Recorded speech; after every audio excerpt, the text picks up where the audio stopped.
대표적으로 네 가지 그림 언어를 씁니다.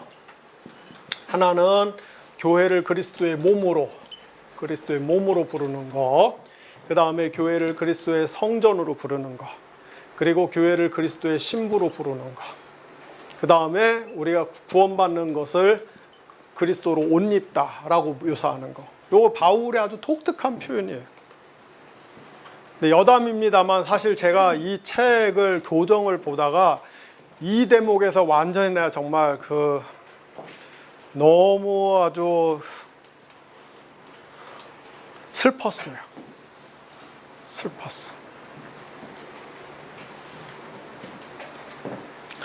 제가 1993년도에 신대원 졸업반 때 졸업 논문이 그러니까 25년 전 얘기죠. 25년 전에 그 MDB 졸업 논문이 바울이 왜 교회를 그리스도의 몸으로 불렀는가 이거를 썼어요.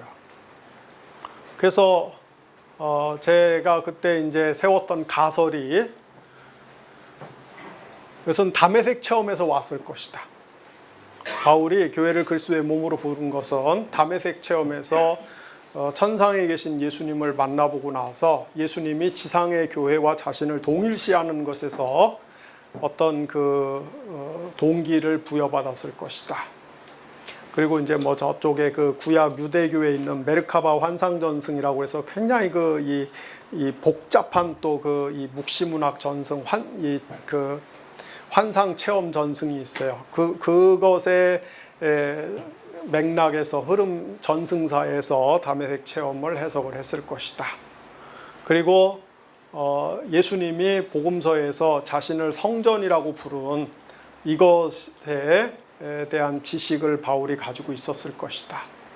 그리고 바울이 에베소서 5장 22절에서 29절 31절에 보면은 교회를 그리스도의 신부라고 묘사하는 그리스도와 교회를 부부관계로 묘사하는 데서도 바울이 이것도 그리스도의 몸 개념하고 굉장히 관련이 있을 것이다. 그렇게 해갖고 몇 가지 가설을 세워갖고 제 나름대로 그렇게 이제 전개를 했어요. 굉장히 사실 엉성했죠. MDB 때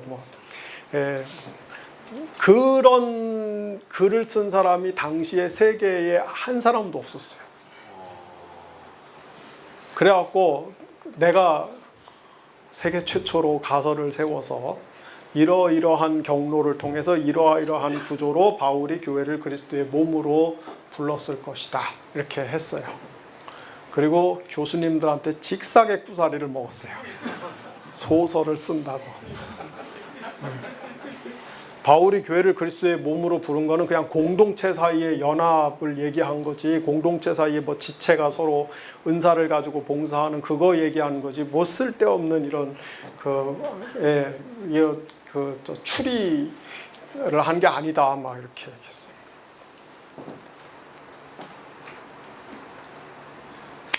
그래서 저도 이제 더 이상 그 주제로 연구할 의욕을 잃어버리고,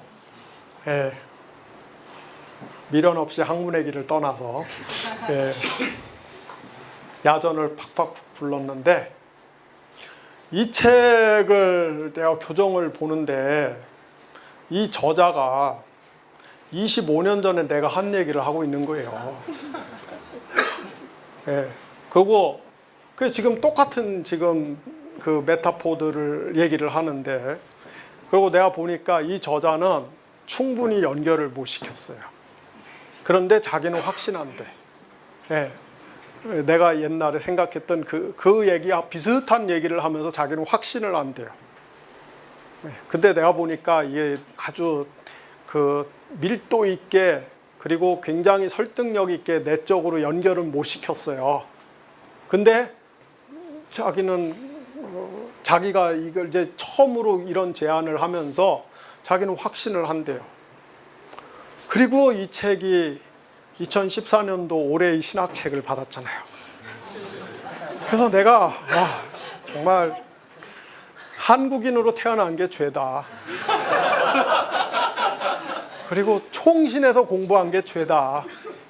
그 당시에 나를 누군가 이해해주는 선배 신학자나 스승이 있었으면, 선생이 있었으면 내가 먼저 꽃을 피울 건데 나는 정신병자 취급이나 받고, 응? 아이고. 그래서 이 교정 보다 말고 원고를 다 찢어버리려다 말았어요. 예. 아주 그 느낌이 새로운 책입니다. 개인적으로 막 회한이 밀려오는 책이에요. 자, 그래서 이제 바울이 이런 언어들을 통해서 어떻게 그리스도와의 연합을 묘사를 하는가. 이건 정말 바울에게만 있는 그런 독특한 신학적 개념들이죠. 물론 요한복음에도 보면은 비슷한 이야기들이 나옵니다만은 요한은 바울처럼 그렇게 체계적으로 깊이 있게 다양하게 사용하지는 않았어요. 신학자로서 바울의 큰 공헌이 배어있는 그런 신학적인 표현들인데요. 바울이 교회를 그리스도의 몸으로 여러 군데서 묘사하죠. 가장 대표적인 성경이 로마서 12장과 고린도전서 12장이에요. 로마서 12장 5절, 6절, 고린도전서 12장 12절에서 27절에 보면은 바울이 교회를 그리스도의 몸으로 묘사하면서 우리 몸에는 많은 지체가 있지만은 그 지체가 다 한 몸이듯이 그리스도의 몸인 교회에도 많은 지체들이 있지만은 서로 은사가 틀리고 적성과 기질과 취향과 소명과 뭐 다 틀리지만은 그러나 다 같이 그리스도의 한 몸이다. 이거를 바울이 강력하게 설파를 하죠. 그리고 나서 이제 바울이 아예 에베소서 1장 22절에서 23절에 보면은 하나님께서 만물을 그리스도의 발 아래 복종시켰다. 그리고 그리스도를 만물 위에 교회의 머리로 주셨다. 교회는 그의 몸이니 만물을 충만케 하시는 자의 충만이니라. 여러분들이 성경을 많이 보셔서 이렇게 익숙한 구절이지만 사실 그 뜻을 아냐고 물어보면은 다들 고개를 절레절레 해요. 만물을 충만케 하는 자의 충만이 뭔가. 어쨌든 교회는 그리스도의 몸이고 그리스도는 교회의 머리다. 같은 사상이 골로새서 1장 18절에도 나오죠. 교회는 그리스도의 몸이다. 그리스도께서 근본이시고 그리스도께서 먼저 죽은 자들 가운데서 살아나셨습니다. 그리스도께서 만물의 으뜸이 되게 되려 하십니다. 이런 사상들이 전부 교회를 그리스도의 몸으로 묘사하는 그 그리스도를 교회의 머리로 묘사하는 그런 말씀입니다. 여러분 사실 사람이 이게 머리하고 몸이 그 별개인 사람은 없어요. 그렇죠? 머리만 있는 사람 봤어요? 몸만 있는 사람 봤어요? 멀쩡한 사람은 머리도 있고 몸도 있습니다. 제가 어렸을 때 아주 어렸을 때 초등학교 들어오기 전에 저희 아버님이 충청남도 당진군 정미면 수당리라는 곳에서 그 교회를 개척해서 목회를 하셨는데 원래 저희 집이 그 마을에 처음 내려갈 때는 그 동네가 예수 믿는 사람이 한 사람도 없었어요. 그래서 거기서 이제 전도하고 교회 세우고 교인들이 생기고 뭐 했는데 이제 생활이 어려우니까 아주 정말 그 오지에서 교인이 한 사람도 없는 곳에서 교회를 개척해서 이렇게 하는데 생활이 어려우니까 저희 집에 그 동물을 많이 키웠습니다. 제 기억에는 소 빼고는 다 키운 것 같아요. 소 빼고는. 특히 닭을 엄청나게 많이 키웠어요. 몇백 마리 키웠어요.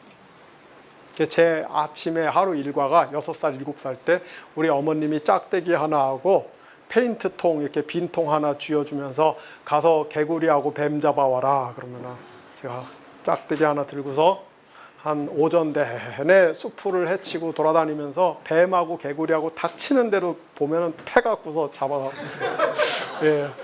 페인트통에 이렇게 넣어갖고서 묵직하게 뿌듯하게 해서 돌아와서 우리 어머님 드리면은 우리 어머님이 그거 삶아갖고 이렇게 닭 주면 닭들이 엄청 잘 먹더라고요.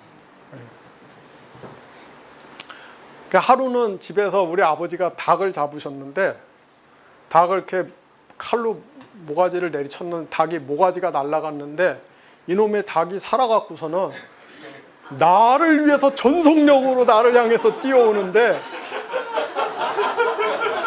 저는 지금도 이렇게 그 7, 8월에 너무 더울 때는 그 생각을 해요. 그러면은 서늘해져요. 예, 정말 얼마나 놀랐는지 몰라요. 예, 대가리가 없는 닭이 나를 향해서 전속력으로 뛰어오는, 예.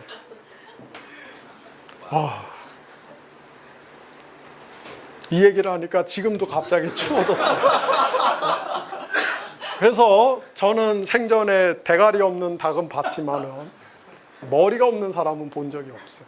사람은 다 머리와 몸이 있죠. 근데 이제 그리스도와 교회의 관계를 그게 머리와 몸의 관계. 여러분 이렇게 사람이 머리, 몸이 있는데 이 주종 관계가 확실한 거예요. 그렇죠? 하나의 인격체지만 그러나 머리와 몸이 구분되어 있어.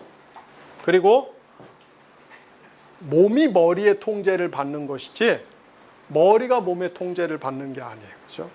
팔이 뭘 시키면 머리가 알아서 하는 게 아니라 머리가 시키면 팔이 알아서 하는 겁니다. 바울이 교회를 그리스도의 몸으로 묘사한 것은 제가 조금 전에도 여담으로 드렸던 말씀에서 잠깐 언급했지만 이거는 확실히 다메섹 체험에서 온 거예요. 다메섹 도상에서 부활하신 그리스도를 만났을 때 온 거예요.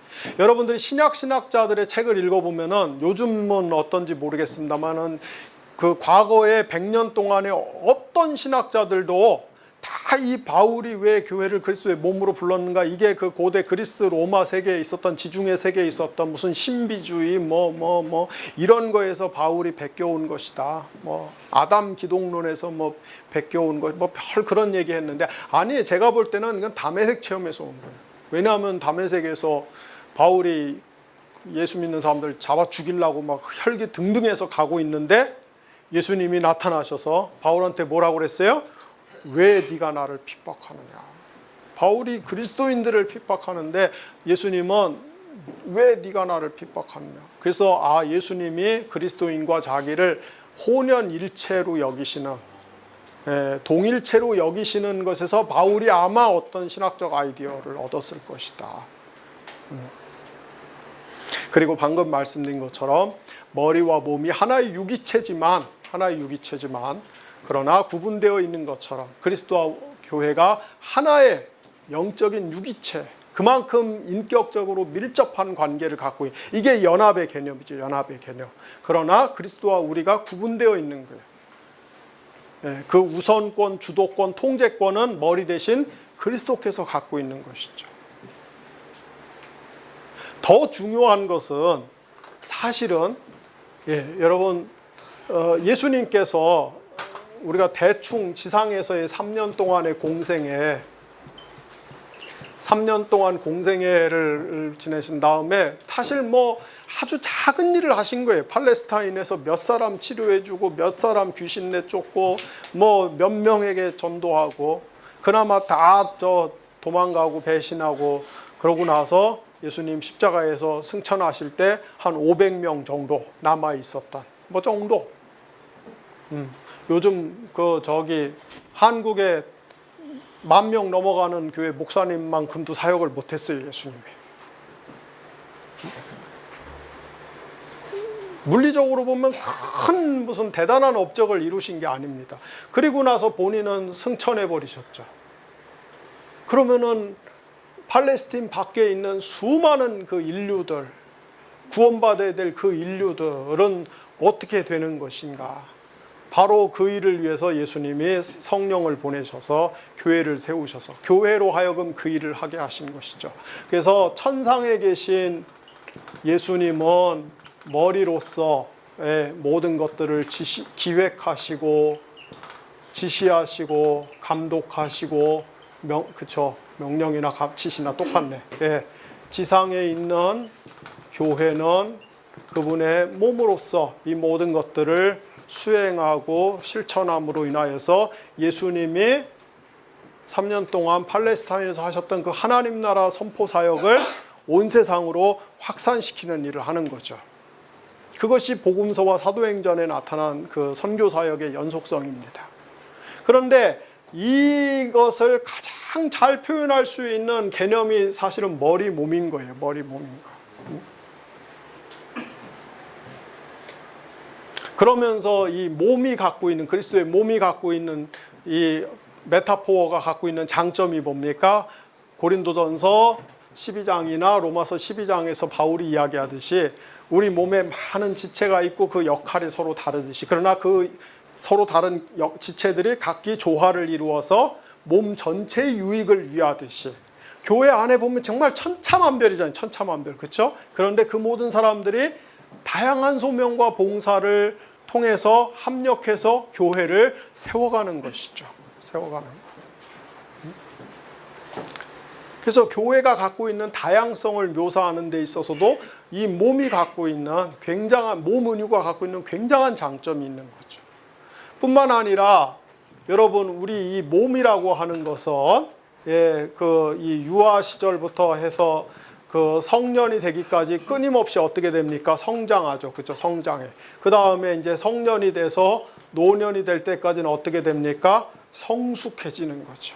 그래서 교회도 마찬가지예요. 교회도 처음에 개척했을 때부터 몇 년 차까지는 교회가 성장을 하고, 그 다음에 또 어느 일정 단계를 넘어가면 교회가 또 어떻게 하는 거예요? 그때부터는 성숙해지는 거죠. 성숙해지는. 그래서 이 몸이라고 하는 은유는 교회의 이 사이클을 설명하는 데 있어서도, 교회의 일종의 생체 주기를 설명하는 데 있어서도, 수명 주기를 설명하는 데 있어서도 굉장히 유용하다.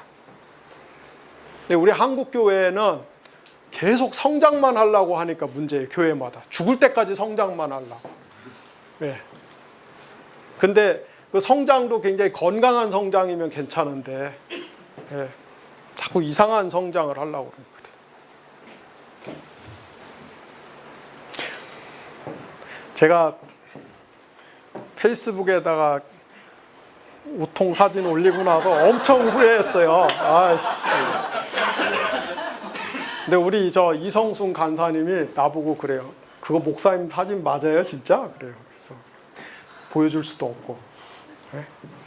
근데 그 얘기 하려고 하는 게 아니라, 제가 이제 PT를 받았는데, 그 PT 트레이너가 옛날에 자기 연예인들 몇 사람을 그 PT를 개인 이제 지도를 했다고 그러더라고요. 그래서 내가 물어봤어요. 그 연예인들이 어떻게 그렇게 몸을 잘 만드냐. 그랬더니 트레이너 말이, 첫 번째, 연예인들 중에서 운동을 정말 좋아하는 사람들이 있대요. 대표적으로 김종국 B. 하지 말라고 그래도 그냥 막 미친 듯이 해갖고 그럼 몸이 진짜 좋대요.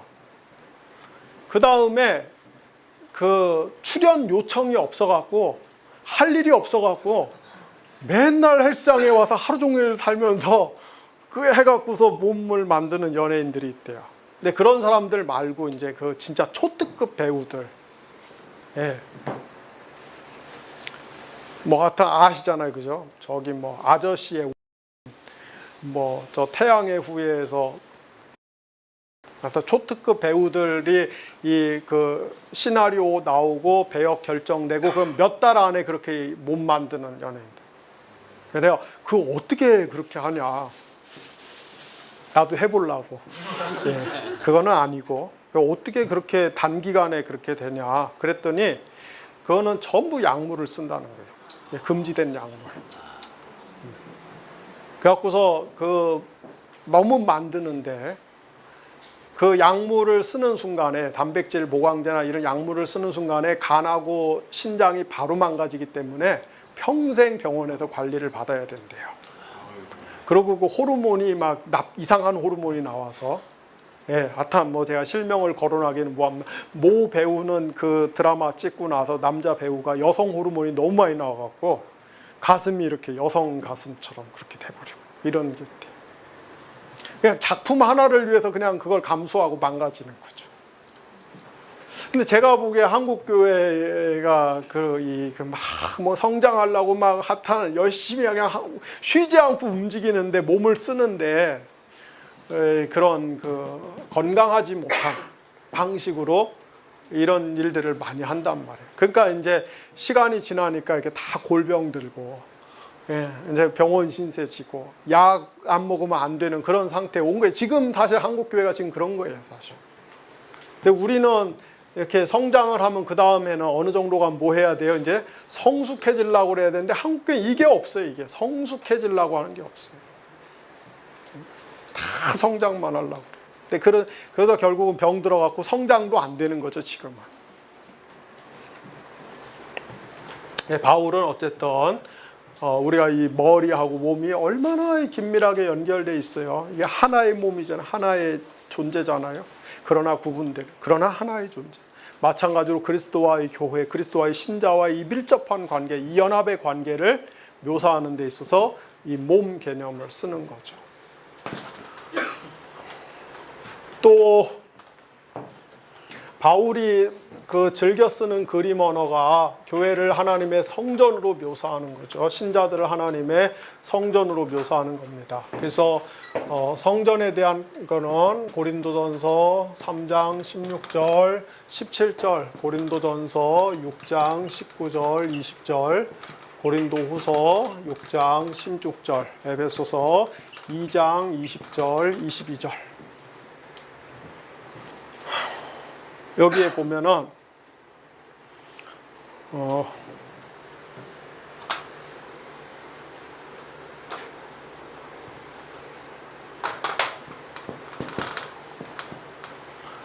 전부 바울이 교회를 그리스도의 몸으로 성전으로 묘사하는 거죠. 그래서 너희가 하나님의 성전인 것과 하나님의 성령이 너희 안에 거하시는 것을 알지 못하느냐. 너희 몸은 하나님께로부터 받은 바 하나님이 거하시는 성전이다. 하나님의 성전과 우상이 어찌 같이 있을 수 있겠느냐. 이런 것들 다 바울이.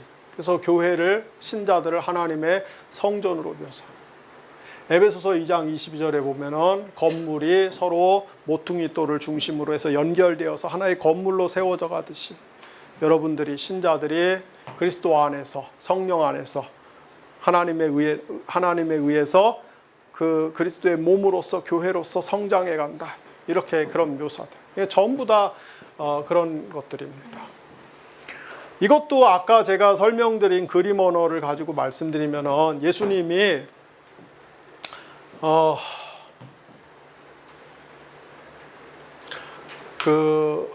예수님의 핵심 사명은 성전을 세우시기 위해서 이 땅에 오신 거예요.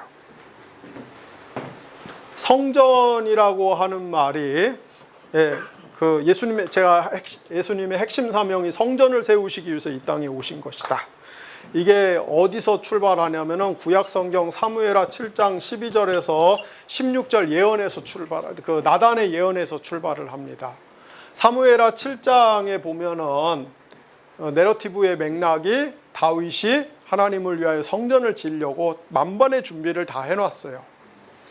그런데 예언자 나단이 와서 다윗에게 너는 전쟁에서 많은 피를 흘렸기 때문에 하나님의 집을 짓기가 어렵다.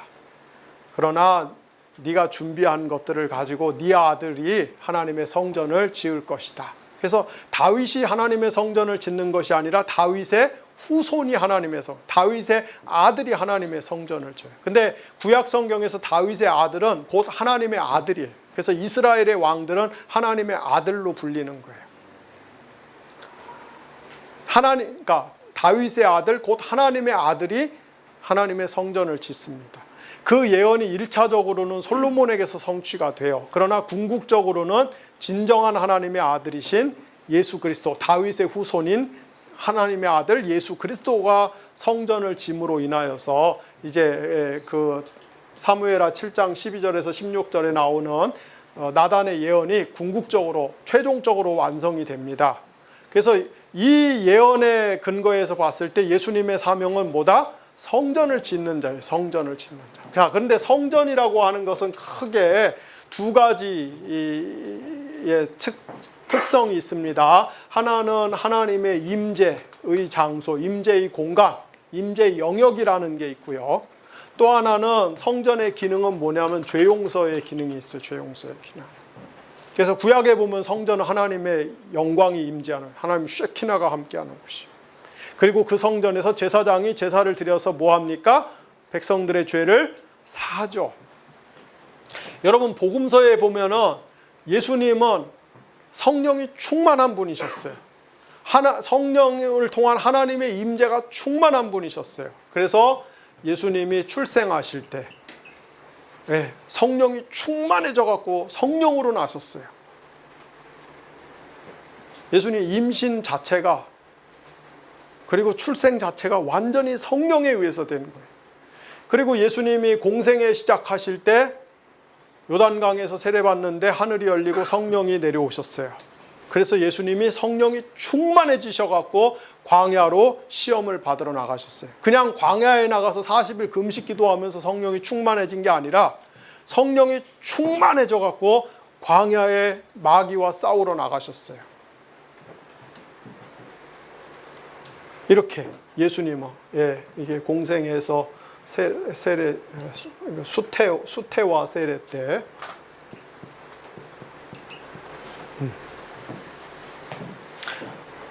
그리고 예수님의 이 사역에도 성령이 충만하셨죠.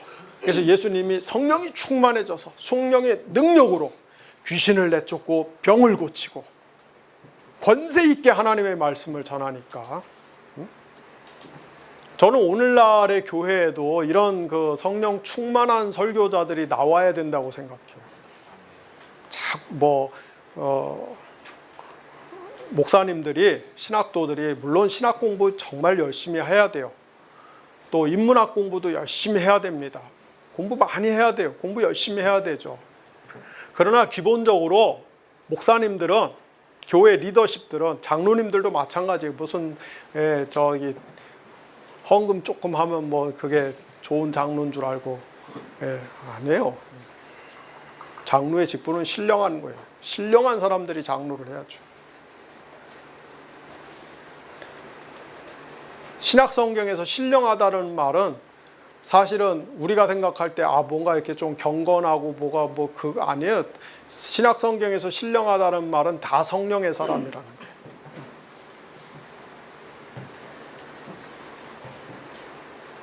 목사님들이 기도를 많이 해서 성령의 능력을 받아서 목사님들이 강단에서 설교를 할 때 사람들이 바리새인과 서기관들의 말과 같지 아니하도다. 권세 있는 가르침이도다. 그런 마음이, 그런 어떤 그 경외감이 들게끔 설교를 해야 돼요.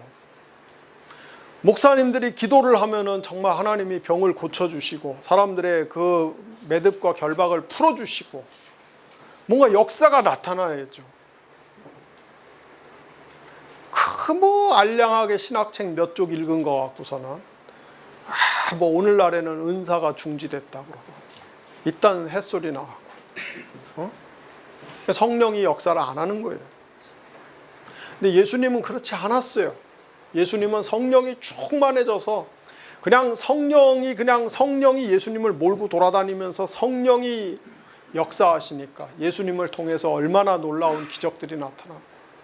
그러니까 예수님의 적대자들이 뭐라고 비난했습니까? 저가 귀신의 왕 바알세불을 힘입어 갖고서 저렇게 귀신을 내쫓고 병을 고친다. 그때 예수님이 마태복음 12장 28절에서 답하시기를 내가 하나님의 성령을 힘입어서 귀신을 내쫓는 하나님의 나라가 너희에게 임하였다. 예수님은 자기가 공생애에서 하신 모든 일들이 다 성령이 하신 일로, 그러니까 하나님의 임재가 충만하신 분이죠. 성령의 사람이에요. 그냥 성령으로 꽉 차 있어요. 그래서 예수님 존재 자체가 성전이세요. 성전. 움직이는 성전. 그 다음에 예수님이 하신 가장 중요한 일이 뭡니까? 공생의 사역 동안에 죄 용서에 사람들의 죄를 용서해 주셨죠. 그래서 복음서에 보면은 중풍병이 걸려갖고 못 움직이는 친구들을 위해서 친구들이 침상에다가 들고 왔는데, 태워왔는데 예수님이 계신 곳에 사람이 너무 많으니까 정상적으로 출입구로는 들어갈 수 없으니까 지붕을 뚫고 들어왔어요. 지붕을. 그때 예수님이 그 중풍병자를 보면서 뭐라고 그랬습니까? 예수의 이름, 내 이름으로 명하노니 깨끗해질지어다, 일어날지어다, 이렇게 얘기 안 했어요. 뭐라고 그랬어요? 내 죄사함을 받았다. 그랬더니 거기 종교 전문가들과 종교 지도자들이 발끈해갖고 뭐라고 그랬어요? 참나마도다. 죄 용서는 오직 하나님만이 하실 수 있건 네가 뭔데 감히 죄 용서를 하느냐. 근데 예수님은 중풍병자에게 너 깨끗해질지어라 이렇게 안 하고 죄 용서함을 받을지어라 이렇게 얘기했어요. 그리고 중풍병자가 깨끗해졌어요. 왜 그렇습니까? 예수님이 성전이기 때문에 그 일을 하신 거예요. 성전의 기능은 죄를 용서해 주시는 거기 때문에. 그리고 우리가 이제 복음서에는 공관복음서에는 안 나옵니다만 같은 사건이어도 요한복음 2장에는 예수님이 성전을 청결하게 했을 때 사람들이 또 막 발끈하니까 예수님이 이 성전을 헐어라. 내가 사흘 만에 다시 짓겠다. 그러면서 요한복음 기자가 코멘트하기를 예수님이 성전된 자기 육체를 가리키는 더 말씀하신 것이다. 이렇게 얘기를 해요. 뭐 등등등 많아요. 굉장히 많아. 그런데 결국은 십자가에서 예수님이 성전의 기능이 핵심 기능이 뭐라고요? 죄 용서예요. 근데 예수님이 십자가에서 자기가 제사장이 되어서 또한 자기를 제물로 하나님께 바쳐서 모든 인류의 죄를 대속하심으로 인하여서 성전의 기능을 완성하셨어요. 그리고 나서 승천하시기 직전에 예수님이 마태복음 12장 28절에서 30절에 보면은 갈릴리에서 제자들을 만나서 뭐라고 말씀하십니까? 너희는 모든 족속으로 제자를 삼아 아버지와 아들과 성령의 이름으로 세례를 주고 내가 너희들에게 가르쳐 지키게 한 모든 것들을 지키게 하라. 분부한 모든 것들을 가르쳐 지키게 하라. 볼지어다 내가 세상 끝날까지 너희와 함께 있으리라. 이렇게 이야기를 해요. 근데 예수님이 그 대목을 보면은 뭐라고 이야기하냐면 예수님이 첫 번째 하나님이 온 세상에 권세를 내게 주셨다. 온 세상에 권세를 내게 주셨다. 그래 이렇게 그 다음에 너희는 모든 족속으로 제자를 삼아라. 그리고 하나님이 함께 하실 것이다. 종말까지 함께 하실 것이다. 이렇게 이야기를 합니다. 그런데 사실은 이 말씀과 정확하게 대꾸를 이루는 구약성경의 말씀이 구약성경 역대기하 36장 22절, 23절, 특별히 23절 말씀이에요. 여기 보면은 이스라엘이 유다가 패망한 후에 70년 동안 바벨론과 페르시아에서 약 70년, 68년 정도를 포로 생활을 하면서 그런데 페르시아의 고레스 대왕이 바사의 고레스 대왕이 페르시아의 키루스 대왕이 유대인들을 돌려보내요. 그죠? 갑자기 다 돌려보내 예루살렘으로. 그러면서 역대기하 36장 23절에 보면 고레스 대왕이 이스라엘 사람들을 돌려보내면서 뭐라고 이야기하냐면 이렇게 얘기해요. 하나님이 온 세상의 권세를 내게 주셨다. 이렇게 이야기해요. 근데 예수님은 하늘과 땅의 권세를 내게 주셨다. 이렇게 이야기하는데 고레스 대왕은 여기 보면 하나님이 땅의 권세를 내게 주셨다. 하늘은 빼먹어요. 하늘 짓게 아니니까. 하늘은 하나님이 계신 곳이니까. 하나님이 모든 땅의 권세를 내게 주셨다. 그리고 너희는 가서 성전을 세워라. 그리고 하나님이 너희와 함께 하실 것이다. 이렇게 이야기를 합니다. 그래서 역대기 36장 23절의 말씀과 마태복음 12장 28절 30절의 말씀이 내용적으로 신학적으로 사실은 평행해요. 이렇게 같은 구조를 가지고 있어요. 그러므로 우리가 이렇게 비추어 봤을 때 이 제자를 삼는다는 게 뭐냐. 여기 고레스는 권세 똑같고 그 다음에 유대인들한테 가서 성전 세워라. 성전 건축해라. 그러고 하나님이 함께 하실 것이다. 이렇게 했는데 이렇게 비추어서 보면은 여러분 예수 믿는 사람들이 온 세상에 나가서 선교를 하면서 제자를 삼는다는 것은 달리 말하면 무엇을 하라는 거예요? 성전을 세우라는 거예요. 모든 사람들을, 모든 민족들을, 구원받기로 작정된 모든 사람들을 하나님의 성전으로 만들라는 거예요. 성전으로 만들라. 응? 자, 그래서 예수님이 이렇게 평생을 인간의 몸을 입고 있는 동안에 성전으로 사시고, 그 다음에 십자가에서 죽으시고 부활하셔서 승천하셨잖아요. 승천하셔서 하나님의 보좌 우편에, 하나님 보좌 우편에서 하나님께 성령을 받아서 성령을 뭐합니까? 지상에 파송해요. 성령을 파송해. 그래서 사도행전 1장을 기점으로 해서, 사도행전 2장, 1장과 2장을 기점으로 해서 그전에는 성령이 전부 하나님의 영, 야훼의 영으로 묘사가 되다가 사도행전 2장 이후부터는 성령이 예수의 영으로 바뀌어요. 왜냐하면 예수님이 하나님께 성령을 받아서 예수님이 성령을 보내시기 때문에. 그래서 성령이 오셔서 교회를 세우시고 교회의 신자들에게 내주하시면서 신자들로 하여금 뭐가 되게 하셨어요? 하나님의 성전이 되게 하셨어요. 성전이 되게 하셨어요. 그래서 자, 우리 성전의 가장 중요한 기능은 뭐예요? 하나님께 제사 드리는 거예요. 구약 성경에서 성전의 가장 중요한 기능은 하나님께 뭐 한다고요? 제사 드리는 거예요. 그래서 오늘 우리도 하나님께 성전이 됐기 때문에 우리가 제사를 하나님께 드려야 되는데, 우리는 어떻게 제사 드립니까? 구약의 신자들처럼 동물을 잡아서 제사를 드리는 게 아니고, 우리는 어떻게 해요? 로마서 12장 1절과 2절에 보면은 여러분의 몸을 하나님 앞에 살아있는 제사로 드리십시오. 여러분의 몸을, 우리 몸이 성전이기 때문에 우리 몸 전체를 하나님 앞에 살아있는 제사로 드리십시오. 그런데 여러분의 몸을 하나님 앞에 살아있는 제사를 드리라고 하면 사람들이 이제 거기서 오해를 해요.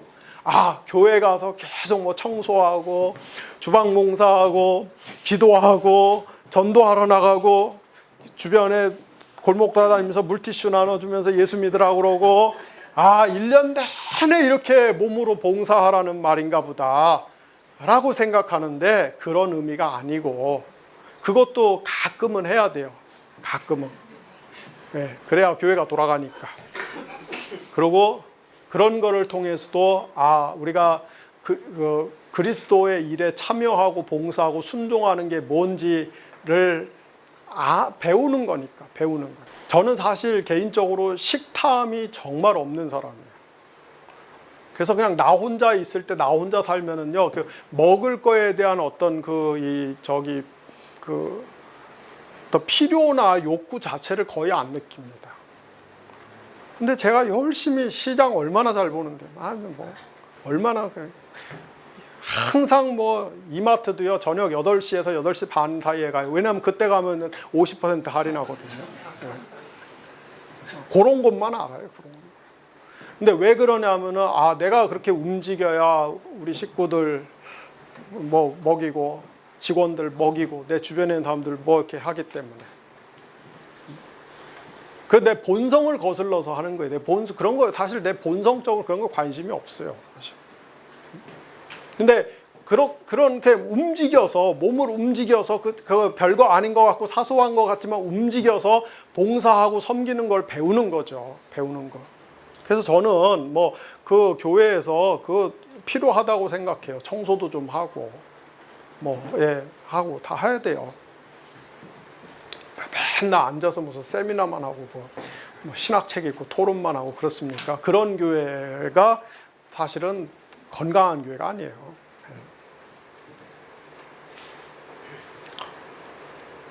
그러나 여러분의 몸을 하나님 앞에 성전으로 드리라는 얘기는, 산 제사로 드리라는 얘기는 교회에서 몸으로 열심히 봉사하고 땀 흘리고 그거가 아니고, 그게 다가 아니고, 이 바울의 그 언어에서 몸은 우리 인간의 실존 혹은 인간의 존재를 뜻하는 하나의 상징어예요, 상징. 우리는 몸으로 존재하는 몸적 인간이에요. 우리 인간이 이 땅에서 존재하는 그 정체성, 존재 방식 자체가 몸이라는 용어로 표현이 돼요. 근데 이 몸은 항상 두 가지 방향을 갖고 있어요. 그게 뭐냐면 하나님을 향하든지 아니면 죄 혹은 마귀를 향하든지 이렇게 돼 있어요. 우리 몸은. 그래서 우리 몸이 하나님을 향해서 살아갈 때 바울은 그것을 영적이다 이렇게 표현해요. 바울은. 그 다음에 우리 몸이 죄나 사탄의 노예가 되어 살아갈 때 바울은 그것을 육적이다 이렇게 표현을 해요. 그래서 몸, 영적, 육적 이 말은 전부 다 바울의 언어에 있어서 전문 용어들입니다. 그래서 바울이 여러분의 육을 멸하십시오, 육을 쳐서 복종시키십시오 할 때 그거는 우리 몸을 부정하는 말이 아니라 이 몸으로 마귀가 좋아하는 일들을 살아가는 그것들을 끊어버리라는 얘기예요. 근데 여러분, 우리가 이 몸이 우리의 실존 전체를 뜻하는 건데 사실 그렇잖아요. 우리가 몸이 아니면 어떻게 존재를 해요? 그리고 우리가 몸이 없이 어떻게 활동할 수 있어요?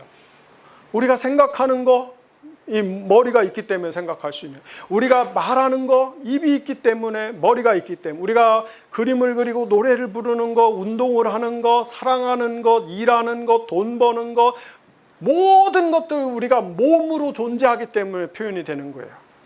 그러므로 여러분의 몸을 산 제물로, 하나님 앞에 살아있는 제사로 드리라는 얘기는, 구약의 제사들은 죽여갖고 드렸지만 여러분들을 죽일 수는 없으니까, 죽여봤자 뭐 가치가 얼마나 나가겠어요. 그러니까 죽일 수는 없으니까 살아서 몸으로 하나님 앞에 제사를 때, 그 말은 뭡니까?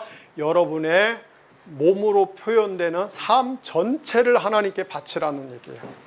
우리의 몸으로 하는 모든 일들, 뭡니까? 돈을 버는 것, 요리를 하는 것, 이야기를 하는 것, 청소를 하는 것, 뭐 등등 우리가 하는 모든 삶을 하나님과의 관계에 있어서 올바르게 하려는 가치관과 기준을 가지고 하는 것, 그게 우리가 하나님 앞에 우리의 삶을 제물로 드리는 거예요. 그게 성전으로서 살아가는 것입니다. 성전으로 살아가는 것.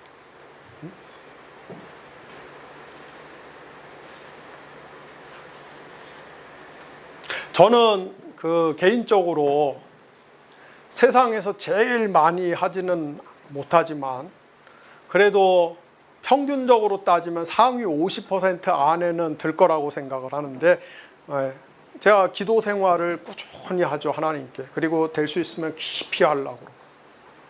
제가 기도를 할 때 하나님의 영이 저를 깊은 감동으로 인도하시는 것도 매일 경험을 하고,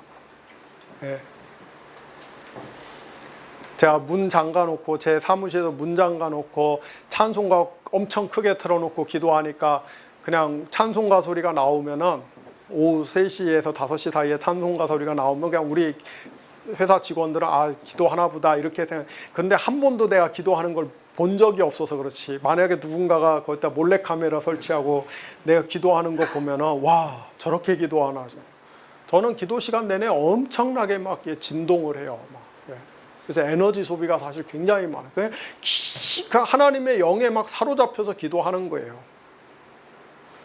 그러나 제가 볼 때 하나님이 예를 들어서 그냥 아주 좁혀서 샘물결 플러스나 샘물결 아카데미 이런 일들과 관련지어서만 하나님이 그 평가를 하신다면은, 저의 사역이나 저의 삶을 평가하신다면은, 하나님이 내가 그 시간에 이렇게 엎드려서 간절히 기도하는 것도 하나님이 뭐 나쁘게는 평가를 안 하시겠지만, 제가 봤을 때는 하나님이 저의 삶에 있어서 좋은 점수를 만약에 주신다면은 그것의 상당 부분은 극도의 인내심을 가지고 교정을 보는 거, 정말 좋은 책을 만들기 위해서 어마어마한 그 에너지를 쏟는 것.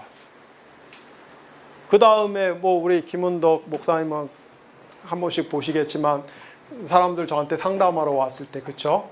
상담하러 왔을 때 내가 2시간이고 3시간이고 돈 10원도 안 받고, 이게 중요해. 돈 10원도 안 받고 나는 안 받는다고 해도 자기들은 좀 주려고 하면 안 돼요. 그죠?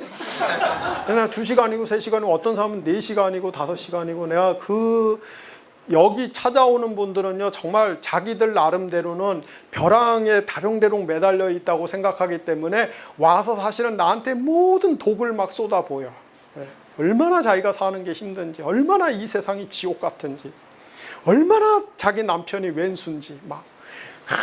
그래서 내가 그거 다 들어줘요. 다 들어주고. 돈 10원도 안 줄 거 알면서도 내가 또 기도해주고.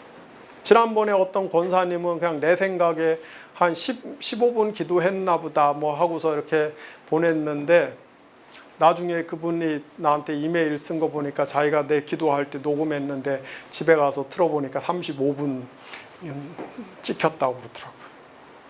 내가 그렇게 사람들한테 선대하는 거. 그 외에도 일상에서 그 어떤 일이든지 간에 성심껏 최선을 다하려고 하는 것. 아마 하나님이 만약에 저에 대해서 좋게 봐주신다면 그런 것들인 거죠. 그런 것들. 그런 것들은 개판인데, 내가 아는 사람들 중에 그런 사람들 정말 많아요. 그런 것들은 개판인데 약속 하나도 안 지키고 남 돈 까먹고 처먹는 거 대수롭지 않게 생각하고 남 마음에 상처 주고 이런 것들 대수롭지 않게 생각하고, 근데 새벽 기도는 한 번도 안 빠져. 그죠? 근데 꼭 통성으로 기도해요. 그죠? 근데 꼭 방언으로 기도해요. 그죠? 그건 아니죠. 그건 아니죠. 어쨌든 하나님이, 그러니까 여러분 이 논리를 잘 따라오셔야 돼요. 그렇죠? 예수님의 사명 중에 하나는, 중요한 사명 중에 하나는 성전을 세우시는 것이다. 그래서 본인이 직접 성전으로 오셔서 이러이러한 구조를 통해서 우리를 성전으로 만들어 주시고, 그래서 우리는 성전으로서 이렇게 살아가는 것이다.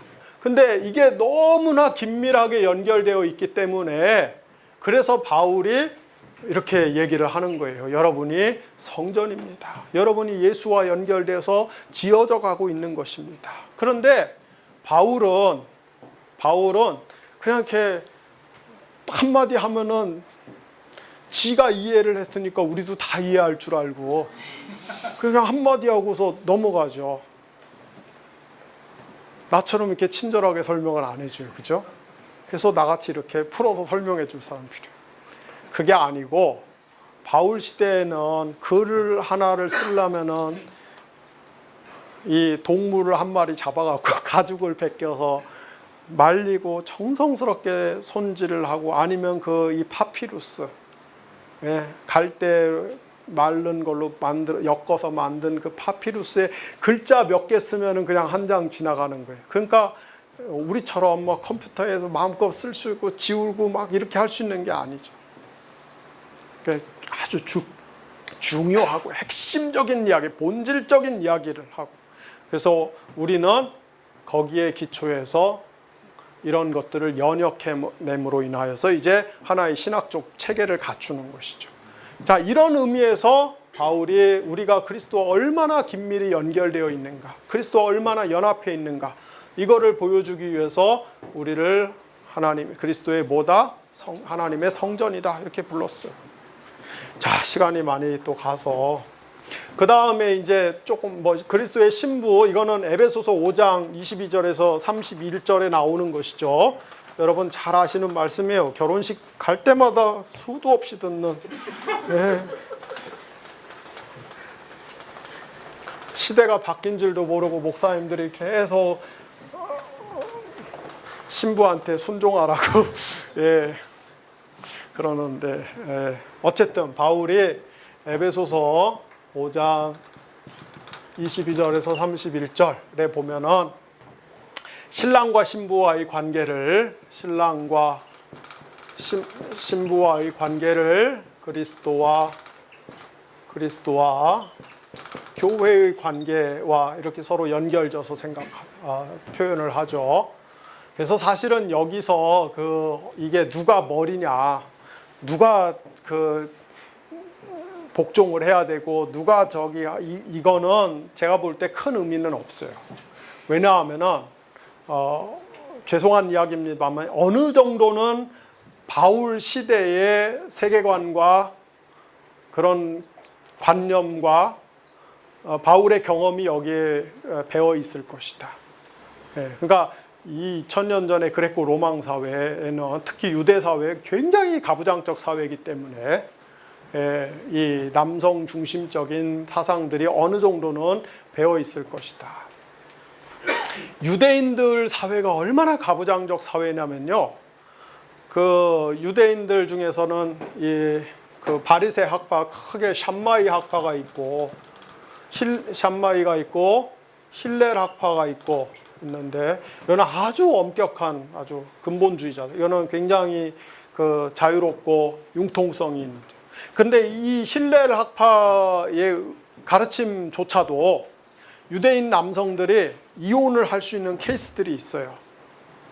그 중에 하나가 뭐냐면은 아침에 일어났는데 자기 부인이 안 이뻐. 그럼 그 이혼 조건이 돼요. 사유가 돼요. 부인이 아침에 가서 빵을 유대인들 빵 먹으니까 빵 만들다 빵 태웠어. 이거 이혼 사유가 돼요. 그리고 이렇게 길을 가다가 자기 부인보다 더 이쁜 여자를 봤어. 그럼 이것도 이혼 사유가 돼요. 이 정도로 가부장적 사회. 그러니까 여성의 인권이라는 것이 아주 비참한 거죠. 비참한. 우리는 저 오병이어 기적 이야기하면서 그 당시에는 여자하고 애들은 사람 취급을 못 받아서 남자만 5,000명 이렇게 쉽게 얘기하고 넘어갔는데 사실은 끔찍할 정도로 여성의 인권이 비참한 거예요. 그래서 바울도 신약의 기자들도 어느 정도는 그런 문화 속에서 살았기 때문에 그런 문화를 완전히 뛰어넘기는 어려워요. 이게 성경의 영감이라는 것도 여러분들이 그런 은사를 경험하고 예언의 이런 걸 경험해 보면 어떠한 성령의 역사도 인간의 그 몸의 경험을 100% 초월할 수는 없다.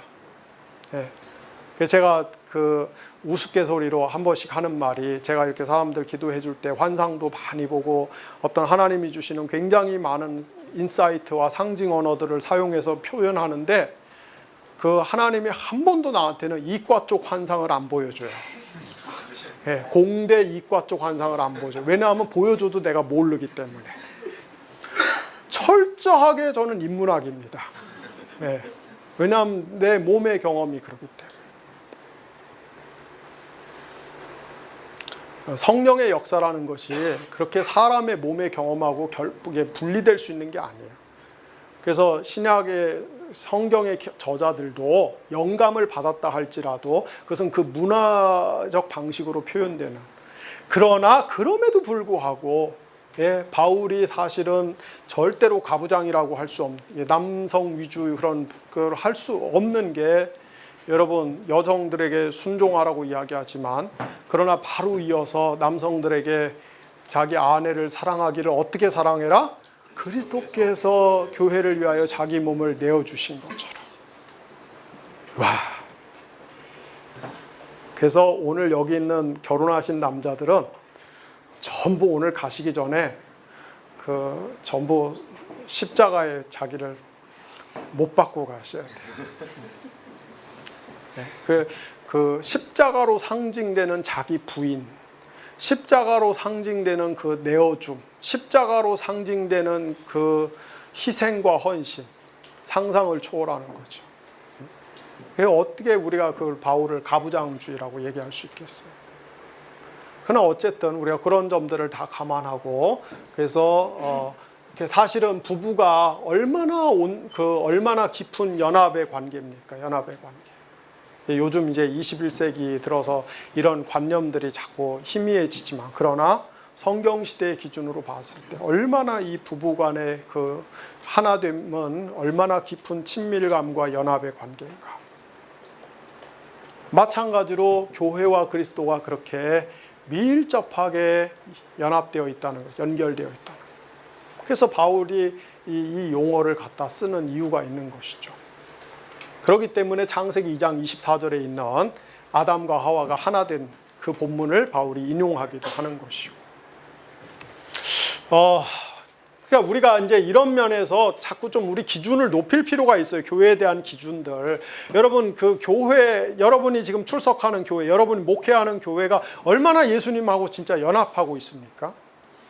얼마나 여러분들 목사님들의 설교는 정말 말씀은 목사님이 하시고 있지만은, 그러나 그 목사님은 다만 하나의 통로고 도구이고, 정말 그 목사님의 설교를 통해서 그리스도가 말씀을 하고 계십니까? 여러분들의 교회에서 그 수많은 기구와 회의에서 결정되는 그 내용들은 정말 그리스도와의 그 친밀한 관계 속에서 결정되고 있고 집행되고 있습니까? 여러분들의 교회의 신자들의 그 모든 활동과 교제들은 정말 그리스도와의 친밀감 속에서 이루어지고 있습니까? 아니면 그냥 예수님은 하나의 기호고, 낯선 수수께끼와 같은 기호이고, 모호한 하나의 상징 부호이고, 실제로는 그냥 사람이 다 주도하는 하나의 종교 예식, 종교 형식에 머물고 있습니까?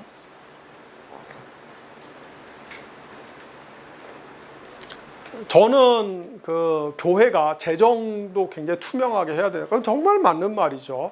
그 다음에 교회가 민주적으로 해야 돼요. 교회가 뭐 그런 것도 해야 돼요. 해야 돼. 그러나 더 중요한 것은 교회가 이런 그 삼위일체 하나님과의 깊은 연합, 깊은 교제, 삼위일체 하나님의 너무나 충만한 임재를 그 교회에서 경험을 하고 있는가, 그게 실제가 되고 있는가, 이게 더 근본적인 질문이 돼야 돼요. 아쉽게도 다 제가 세상의 모든 교회를 다 다녀본 건 아니니까 속단할 수는 없지만은, 유감스럽게도 많은 교회가 제가 보기에는 그리스도와의 그 살아있는 생명력 있는 교제는 고갈되고 실종되고, 그건 하나의 그냥 형식으로 남아있고, 자꾸 그런 거에 이제 그게 없으니까 자꾸 뭐 정관을 만들고 뭐를 하고 그런 거에 너무 신경 써요. 적어도 바울이 우리에게 이상으로 물려준 교회의 기준은 아닌 거죠. 자, 그 다음에 이제 바울이 또 심혈을 기울여서 묘사하는 그 개념이 그리스도로 옷 입다. 그리스도로 옷 입다. 그래서 로마서 13장 12절에서 14절. 이게 이제 여러분 유명한 성 아우구스티누스, 어거스틴이 회심한 성경 본문이죠. 어거스틴이 젊은 날 마니교라고 하는 그런 그 종교에 심취해 있고, 또 성적으로도 상당히 자유롭고 방탕하게 산 시절도 있고, 그렇게 기독교 신앙 밖에서 살다가 어느 날 로마에서 이렇게 창문 밖을 내다보는데 갑자기 사람도 없는데 막 소리가 들린 거예요. 톨레르게 들어서 읽어라, 집어서 읽어라.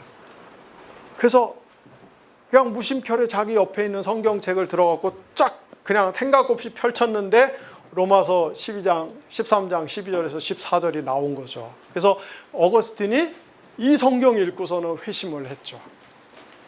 이 성경 로마서 13장 12절 14절이 뭡니까? 이제 밤이 깊고 낮이 가까웠으니 어둠의 일을 벗어버리고 빛의 갑옷을 입어라.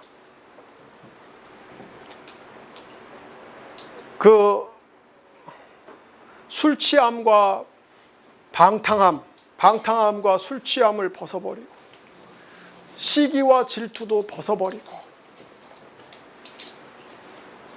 간음과 호색함도 벗어버리고, 그런 것들 다 벗어버리고 예수 그리스도로 옷 입어라. 예수 그리스도로 옷 입어라. 이 구절에 어거스틴이 회심을 했죠. 그래서 바울이 여기서 예수 그리스도로 옷 입어라, 그 표현을 씁니다. 또 갈라디아서 3장 27절에 보면은 누구든지 그리스도와 합하여 세례를 받는 자는, 여기 그리스도와 합하여 그리스도 속으로 들어가서 세례를 받는 자는 그리스도로 옷 입었다, 이렇게 표현해요. 그래서 대표적으로 두 군데가 나옵니다. 그리스도로 옷 입었다. 근데 여러분, 이 옷이라고 하는 것은 크게 그 두 가지를 우리한테 지시합니다. 하나는 정체성을 의미하고 또 하나는 그 정체성에 걸맞는 삶 혹은 행동을 요구하죠. 그래서 비근한 예로 여러분은 이렇게 저 민간인 신분이 있다가 이제 군인이 되면은 군복을 입잖아요, 그죠? 군복을 입는 순간에 군인으로서의 정체성이 생기는 거예요. 그래서 군복을 입어서 군인이 되면은 비 오는 날 우산 쓰면 돼요, 안 돼요? 군대 갔다 오신 분들 비 오는 날 우산 쓰면 돼요, 안 돼요? 안 되죠. 군인은 비 오는 날 우산 쓰면 안 됩니다. 아셨어요? 군인은 비 오는 날 비를 맞아야 돼요. 그런데 전방의 부대에 가보면은 장교들은 다 우산 쓰고 다녀요. 그 중에서도 특히 군종 장교는 반드시 우산을 쓰고 다녀요. 그러면 안 되죠. 옷을 어떤 옷을 입어 군복이든 경찰복이든 소방관복이든 등등 뭐 운동선수들 프로야구 선수 프로축구 선수들 유니폼 입는 순간 그 신분 정체성 신분이 만들어지는 것이고 그 신분에 걸맞는 행동을 해야 되는 것이죠. 그래서 우리가 그리스도인이 됐다고 하는 것을 표현할 수 있는 그리스도인이라고 하는 새로운 정체성을 어떻게 취득했느냐 이 말을 묘사하기 위해서 바울은 우리가 그리스도로 옷 입었다. 오늘 제가 양복을 더워서 양복을 안 입고 왔는데 지난번에 한번 시범 보여드린 대로 양복을 갖고 왔으면 제가 오늘도 똑같은 시범 보이려고 했어요. 예수 그리스도라고 하는 옷을 내가 걸터 입으면 오늘 우리는 이렇게 상하이가 분명하게 구별되어 있고 또 요즘은 제가 살 빼서 정말 좋은 것 하나가 마침내 슬림핏을 입을 수 있게 됐다.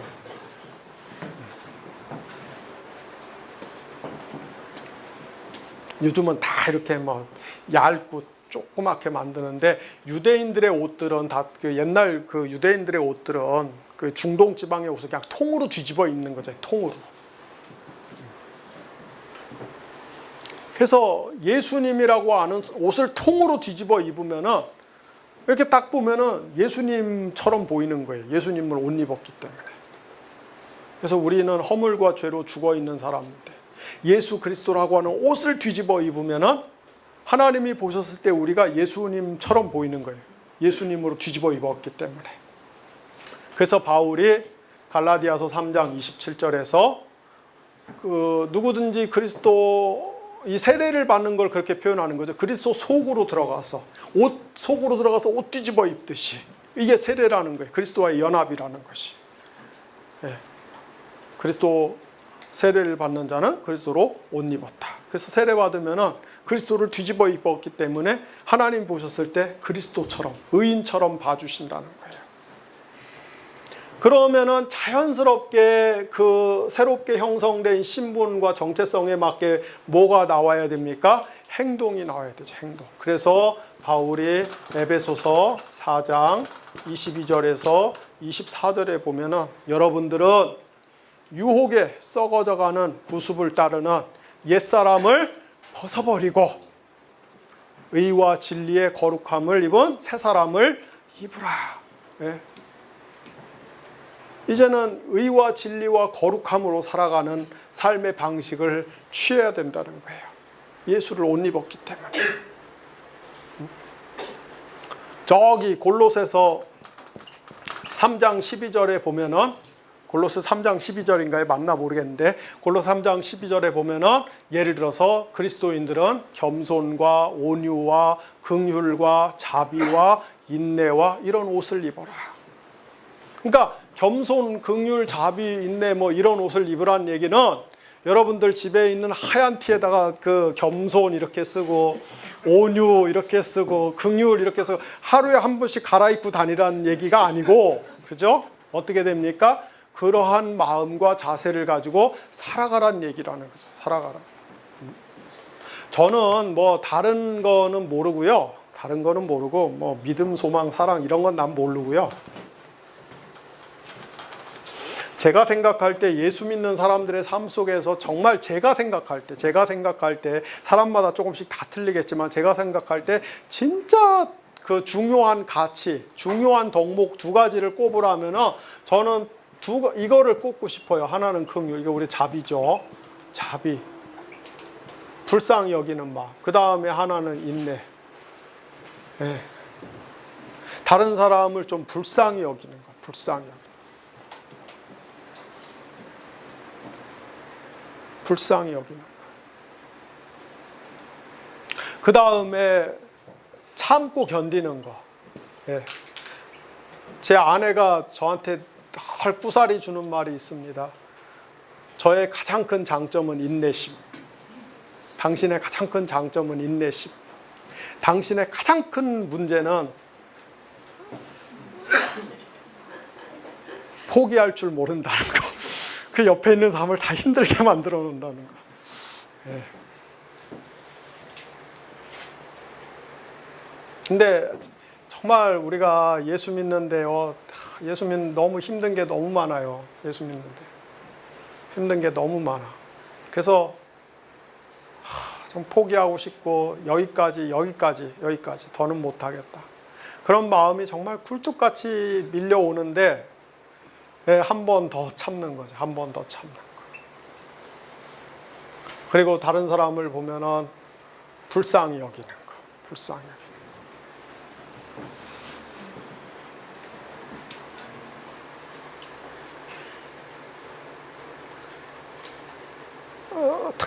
특히 이게 긍휼한 마음이 필요해요. 예.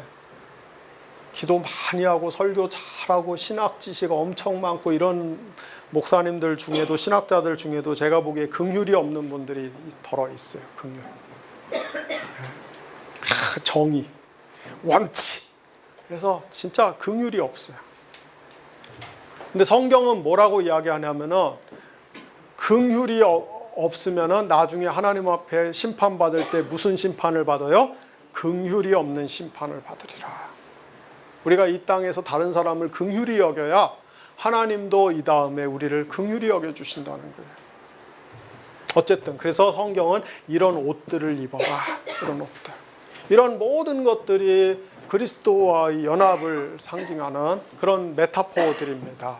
그래서 이제 여러분들한테 제가 좀 정리하면은 바울이 한편으로는 언어학적인 면에서 여러 가지 전치사, 문법 이런 언어학적인 면에서 그 하나님의 구원을 묘사하기 위해서 얼마나 다양한 그런 언어들을 개발하고 또 관용어들을 만들어내고 문법을 만들어내고 거기에 심혈을 씁니다.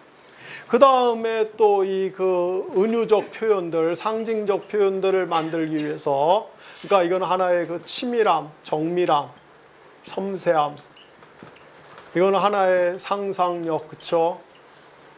창의성. 네. 아까도 말씀드렸듯이 바울이 똑같은 하나님의 구원인데 그걸 칭의, 구속, 뭐 화해, 성화, 양자됨, 새창조 뭐 등등 수많은 신학적 개념으로 다양한 측면에서 묘사하듯이. 네. 그러니까 한마디로 바울이 그 어떤 신학함의 자세, 우리가 지성적으로 하나님을 믿는다는 것에 어떤 근본이 되는 자세를 우리한테 잘 보여주는 거죠. 보여주는 거예요. 우리는 오랫동안 교회 안에서 그 주입받은 나쁜 교육이 뭐라고요? 무조건 믿어라. 그죠? 무조건 믿어라. 질문하지 말고, 토달지 말고, 의심하지 말고, 무조건 믿어라. 그래서 그거에 대한 반면 교사로서 늘 약방의 감초처럼 등장하는 사람이 도마, 그죠? 도마. 근데 제가 지난번 강의 시간에도 말씀드렸듯이 도마의 그 의심은, 믿음은 도마를 향해서 예수님이 하신 말씀 전혀 그런 의미가 아니라는 거죠. 요한복음에는 7가지라는 수가 아주 중요해요. 그래서 표적도 7가지. 예수님이 자기 기독론을 표현하는 말도 7가지. 다 7가지로 묘사가 돼요. 왜냐하면 7이 완전수기 때문에. 요한복음 저자가 자기가 기록한 요한복음이 완전한 복음이라는 것을 입증하기 위해서 전부 7이라는 그런 수사학적인 문학적 장치를 쓰는 거예요. 그래서 요한복음에 7명의 증인이 나와요. 7명의 증인. 예수님이 진짜 하나님의 메시아라는 걸 증명하는 7명의 증인이 나와요. 그래서 1장에 보면 세례 요한이 나는 메시아가 아니다. 나는 오히려 이 메시아에 대해서 증언하러 온 사람이다.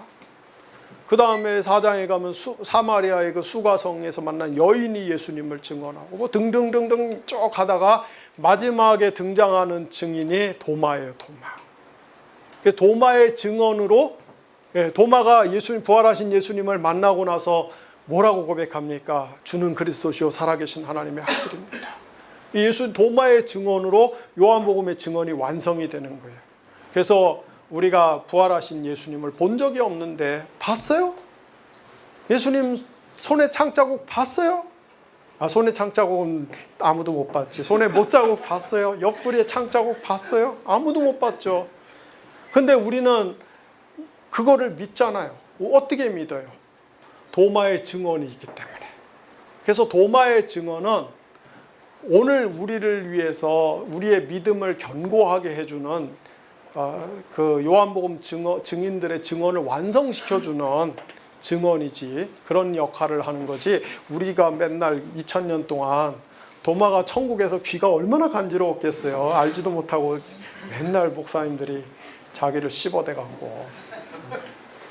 우리가 이제 자꾸 그런 식으로 배워서 그냥 너무 우리의 믿음을 단순화시키는, 그냥 그것은 뭐 CCC 계신 분들은 기분 나빠하겠지만 사형리로 대표는 너무나 그 단순한 그거 아니에요. 전혀 그렇지 않아요. 바울이 뭐 얼마나 그 하나님의 구원을 설명하고 이거를 납득시키고 이거를 증명하고 이거를 어떻게 더 충만하게 표현해내기 위해서 얼마나 치열하게 노력을 하는지 몰라요. 그러니까 오늘 우리도 그걸 배워야 돼요. 바울과 문화적, 역사적 상황이 상당히 다르지만 우리는 21세기에 맞게끔 그걸 하려고 배워야 돼요. 이런 저기들이 많이 나와야 돼요. 제가 그 신학교 교수님들한테 이야기를 들어보면은 많은 지금 현직에 있는 신학 교수님들이 그 탄식을 해요. 요즘 신학생들이 갈수록 공부를 못 한대요. 갈수록 공부를 안 한대요. 한 30명 앉아 있으면 제대로 공부하려고 하는 학생은 한 서너 명도 안 되고 나머지는 그냥 자격증 따려고 앉아 있어요. 그래서 그 서너 명이 열심히 하려고 그러면은 나머지 한 25, 6명이 막 협박을 한대요. 괜히 면학 분위기 만들지 말라고. 야, 그래갖고 어떻게 되겠어요? 어떻게? 지금도 이렇게 한국 교회가 어려운데 이 위기와 난관을 돌파하려면은 지금 이 젊은 신학도와 젊은 목회자들이 정말 탁월한 사람들이 나와야 되는데 지금 그렇게 해갖고 어떻게 되겠어요?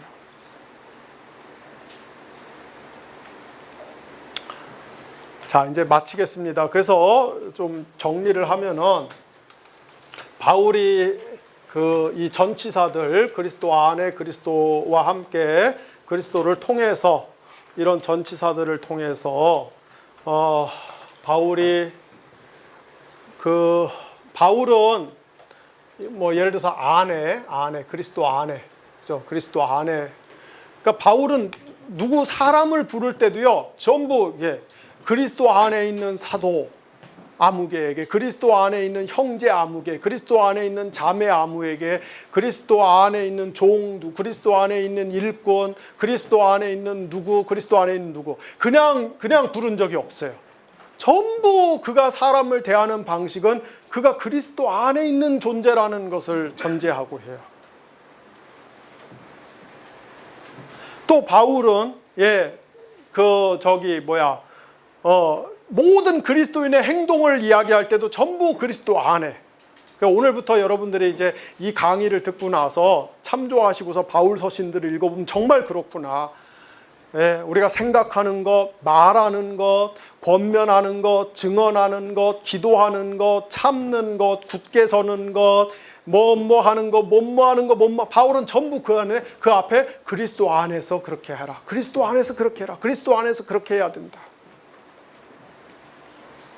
그 다음에 그리스도와 함께. 그래서 아까 우리가 살펴봤듯이 살펴봤듯이 갈라디아서 2장 19절, 또 로마서 8장 5절, 6절, 8절, 에베소서 2장 5절, 6절에서 살펴봤듯이 우리가 그리스도와 함께 죽었고 그리스도와 함께 살았고 그리스도와 함께 일으킴을 받았고 승천했고 그리스도와 함께 하늘에 앉혔고, 그 다음에 데살로니가전서 4장 16절에 보면은 예수님이 재림하실 때 주께서 호령 소리와 천사장의 소리와 하나님의 나팔 소리와 함께 오실 때 그리스도 안에 있는 죽은 자들도 일어나서 함께 오리라.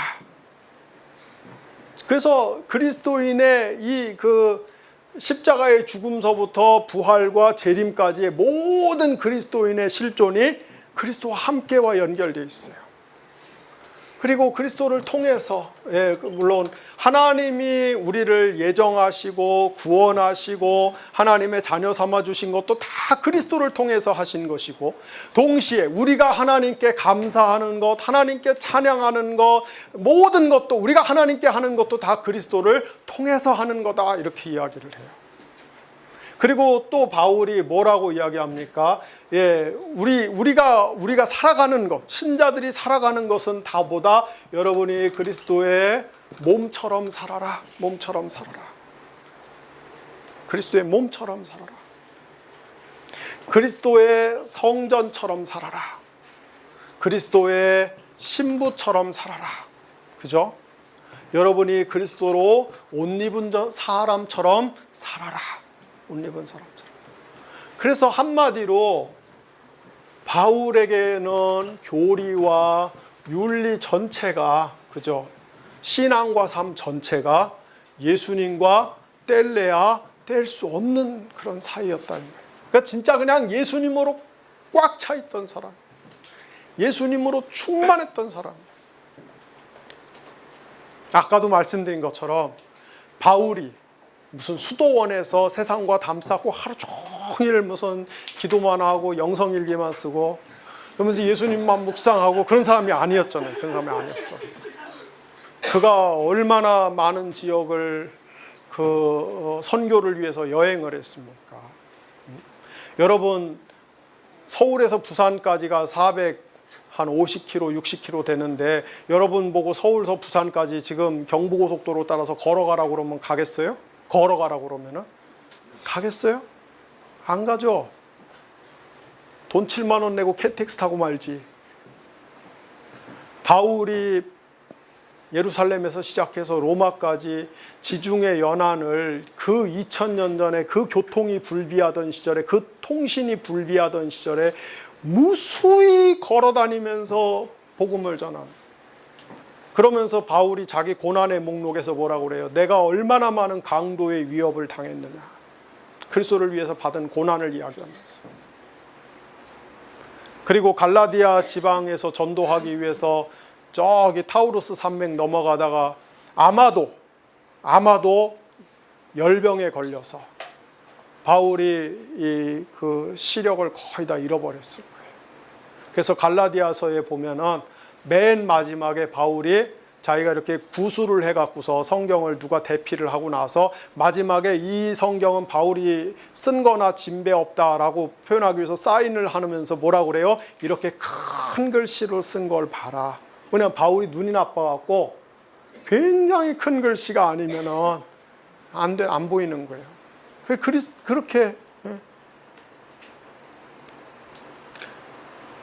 늘 많은 곳을 열심히 다니고, 그리고 바울이 이 텐트 메이커를 했잖아요. 텐트 메이커. 월급 안 받고.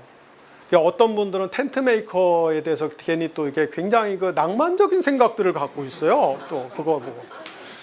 미쳤어. 돈을 안 벌어본 사람을 함부로 그렇게 제가 볼 때 사역자가 되면 안 돼요. 교회 사역자가 되면. 돈 버는 쓴맛을 알아봐야 인생의 ABC를 거기서부터 배우는 거죠. 근데 바울이 다른 사람들하고 달리 돈을 안 받은 이유가 있어요. 첫째는 자기가 예수 믿는 사람들을 죽였다라는 그것에 대한, 내가 볼 때는 그거에 대한 만회하고 싶은, 하나라도 좀 갚고 싶은 그런 늘 자기 안에 마음의 빛이 있었고요. 또 하나는 바울 당시에 소위 말해서 소피스트들이라고 그래갖고서 이 떠돌이 철학자들이 굉장히 많았어요. 이 철학 약 팔고 다니는 사람들. 그래서 오늘은 이 도시, 내일은 저 도시, 그 다음 날은 딴 도시 가서 막 신종 철학이 온 것처럼 막 떠들고, 사람들 모여들면은 뭐 희한한 철학 가르쳐 주는 것처럼 하고서 돈 받아갖고서 그 다음 날 튀어버리는, 이게 바울의 라이프 스타일하고 너무 똑같거든요. 바울이 이 도시, 저 도시, 저 도시 가서 열심히 복음을 전하는데 그걸 사람들이 들었을 땐 새로운 철학 같아. 사도행전 17장에 보면은 무슨 철학이요? 예수가 부활했다라는 철학. 근데 바울이 내가 그런 떠돌이 약 파는 사람이 아니다, 이거를 보여주려고, 내가 전하는 복음은 진짜다, 이거를 보여주기 위해서 바울이 자비량을 했죠. 근데 바울이 자비량을 하기 위해서 어떻게 했습니까? 낮에는 일했어요. 낮에는 일했어. 어디서 일했습니까? 예를 들어서 사도행전 18장, 19장에 보면은 바울이 두란노라고 하는 곳에서 일을 했어요. 두란노. 근데 두란노가 어떤 거냐? 그러니까 두 가지 가능성이 있어요. 하나는 작업장이란 뜻이 있고, 하나는 두란노라고 하는 굉장히 강팍한 이 업주가, 굉장히 억압적인 업주가 운영하는 작업장에서 일을 했을 수가 있어요. 그래서 낮에는 바울이 일을 했어요. 육체 노동을 했어요. 가죽을 다루는 일을 했어요. 랍비들은 원래 직업을 하나씩 가요. 가죽 다루는 일을 배우고, 이게 보통 힘든 일이 아니에요. 가죽 다루는 일이. 그리고 나서 밤에 사람들한테 전도하고 가르쳤어요. 그렇기 때문에 바울에게는 늘 뭐가 부족했어요? 잠이 부족했어요. 그래서 여러분이 고린도 후서 11장과 데살로니가 전서 2장에 나오는, 데살로니카의 2장에 나오는 바울의 고난의 목록을 보면은 앞부분에 바울이 내가 잠을 못 자는 것과, 이게 꼭 나와요. 나는 그런 구절들만 눈에 띄어요. 너무 막 감정이입이 돼. 나도 잠을 못 자는데. 나는 열대야 때문에 잠을 못 자는데.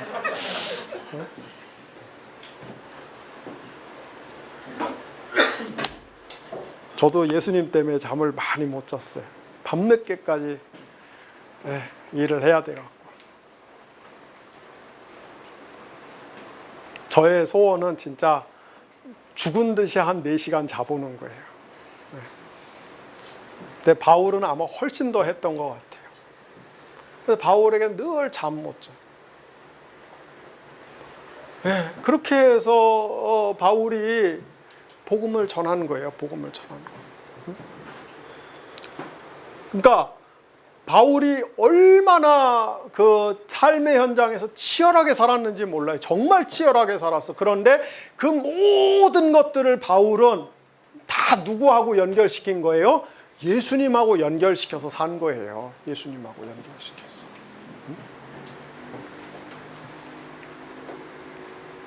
옛날에 저희 아버님도 돌아가신 아버님도 굉장히 기도를 많이 하셔갖고 영적인 은사들이 저보다 훨씬 더 깊으셨는데, 제가 어렸을 때 어떤 분이 이렇게 저희 아버님이 기도를 해주시는데 그 환상을 하나님이 보여주시는데, 그분이 미역 장사하는 분이에요. 근데 지금은 이제 그런 분들 찾아보기 어려운데 1970년대, 60년대, 70년대는 이렇게 봇짐 지고 전국을 돌아다니면서 장사하는 사람들이 많았거든요. 그러니까 이분이 봇짐 등에다가 미역 짊어지고 전국을 돌아다니면서 장사를 하는 거예요. 고달프죠. 그런데 이분이 가는 곳마다 정처 없이 이 마을 저 마을 늘 다니지만 가는 곳 늘 걸어 다니면서 이분이 옛날 찬송가 455장을 늘 부르는 거예요. 주 안에 있는 나에게 딴 근심이 있으랴. 다 그 찬송을 부르면서 다니는 거예요. 우리 아버님은 그분을 처음 본 분인데 뭐 미역 장사인지도 몰랐는데 어디 부흥회 가서 이렇게 사람들 집회 인도하면서 참석하는 사람들 기도해 주는데 하나님이 환상을 보여주시면서 그 장면을 보여주시죠. 네가 등에 미역 짊어지고 팔로 돌아다니지 마라. 그 시간 내내 네가 나와 동행하는구나. 그러니까 바울이 그런 삶의 모범을 보여준 거죠. 삶 자체에 최선을 다하고 치열하지만은 전부 그리스도와 연결지어서. 예. 오늘 우리가 그리스도의 연합 이것을 생각할 때 우리가 배워야 될 것이 바로 그런 것입니다. 그냥 무슨 뭐 헬라어 하나 더 분석하고 분해하고 이게 무슨 신학적 개념 뭐 이렇게 더 연결하고 그게 중요한 것이 아니고 교회의 지도자가 될 분들은 그런 것도 해야 되지만 우리 모두에게 요구되는 것은 정말 눈 뜨는 순간부터 잠자는 순간까지 심지어 꿈에서까지 그리스도와 내가 뗄래야 뗄 수 없는 긴밀한 교제와 연결 속에서 살아가는 자이구나. 늘 그런 그 자의식, 자각을 가지고 그렇게 살기를 바랍니다. 라고 다음 강의를 또 언제 할지 모르지만은 다음엔 좀 제가 더 잘할게요. 오늘은 너무 진짜 하루 종일 제가 마음이 심란했어요. 노회찬 의원 때문에. 날이 너무 덥잖아요. 그죠? 그 건강 유의하시고 또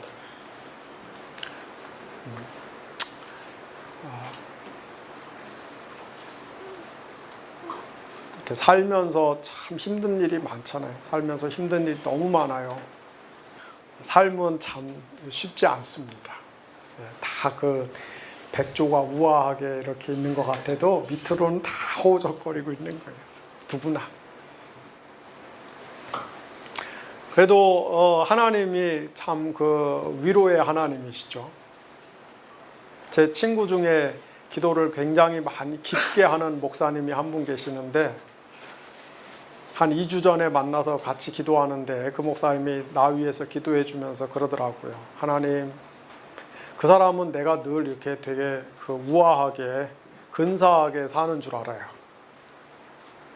그래서 기도하는데 막 울면서 그러더라고요. 하나님, 우리 김 목사님 어깨에 무거운 짐이 너무너무 많아갖고 고달파갖고 저렇게 힘들어합니다.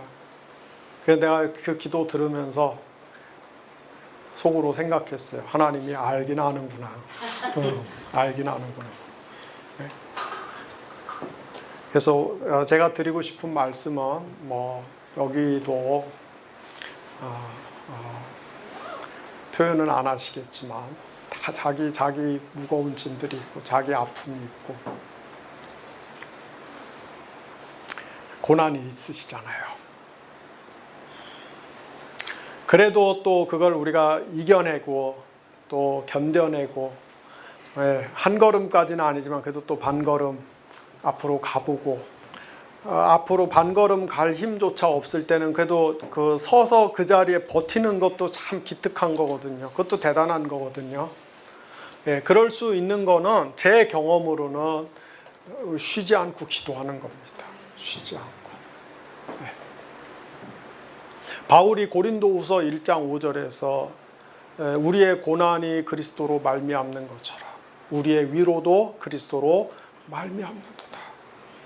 그래서 사실 그 말미암는도다가 통하다, 그렇죠? 우리의 위로도 그리스도를 통해서다.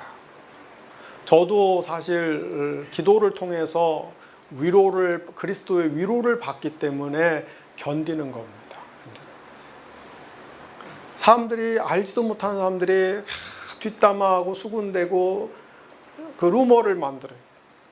제가 제일 상처되는 말이 뭐냐면은 제 뒤에 숨겨놓은 물주가 있다는 거예요. 꼽쳐놓은 돈이 많고 숨겨놓은 물주들이 있으니까 이게 회사가 돌아간다는 거예요. 안 그러면 이게 어떻게 돌아가냐 이거예요. 신학책 팔아갖고 30명이 뭐 내가 번역자들 주는 월급까지 하면 35명한테 매달 월급을 주는데 35, 정확하게 35명. 4층, 5층에 이게 임대료만 월세가 2천만 원이에요. 이 건물에. 이걸 어떻게 유지하냐? 숨겨놓은 물주가 있다. 숨겨놓은 물주가 있으면서 페이스북에서 맨날 어렵다고 거짓말하는 거다. 사람들이 그런 얘기예요. 신학자란 아니에요. 진짜 순전히 노동으로 하는 노동으로. 하루 8시간 일해갖고는 택도 없으니까 16시간 일하. 직원들한테는 그렇게 8시간 이상 일하게 하면 지금은 이제 악덕업주가 되니까 그러니까 나는 그냥 16시간. 주말에도 일을 하면서. 그거 노동의 양으로 버텨내는 거예요.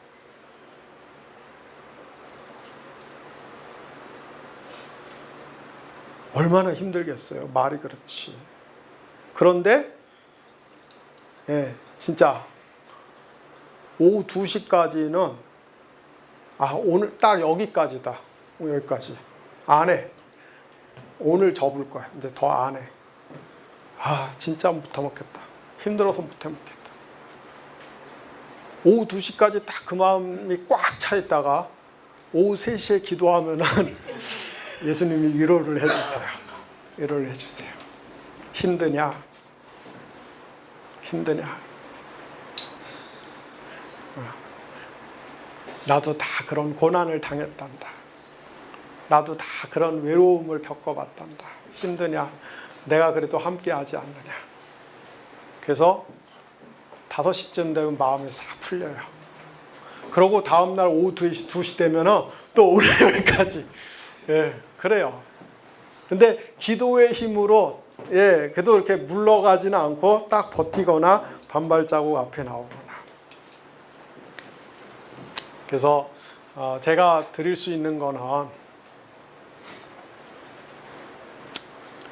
저는 제가 다른 사람 위해서 축복기도 해주고 다른 사람 위해서 중보기도 해줬을 때 하나님 정말 기적을 많이 일으키시더라고요. 근데 내가 나를 위해서 기도했을 때는 하나님 한 번도 기적을 안 일으켜요. 다 그냥 견딜 수 있을 만큼, 감당할 수 있을 만큼. 그래서 저는 여러분의 삶에 기적이 일어날 수 있다고 믿고 또 기적이 필요하신 분들에게 기적이 일어나기를 바라요. 그러나 혹시 기적이 안 일어나더라도 그러나 여러분들이 기도하시면서 혹시 고난 중에 계신 분들이 있다면 좀 견디셨으면 좋겠어요. 견디셨으면. 더위에 건강 조심하시고 휴가 잘 다녀오시고 또 여름 행사 잘 하시고 그러시기 바랍니다. 제가 기도하고 마치겠습니다. 하나님 아버지 감사합니다. 오늘도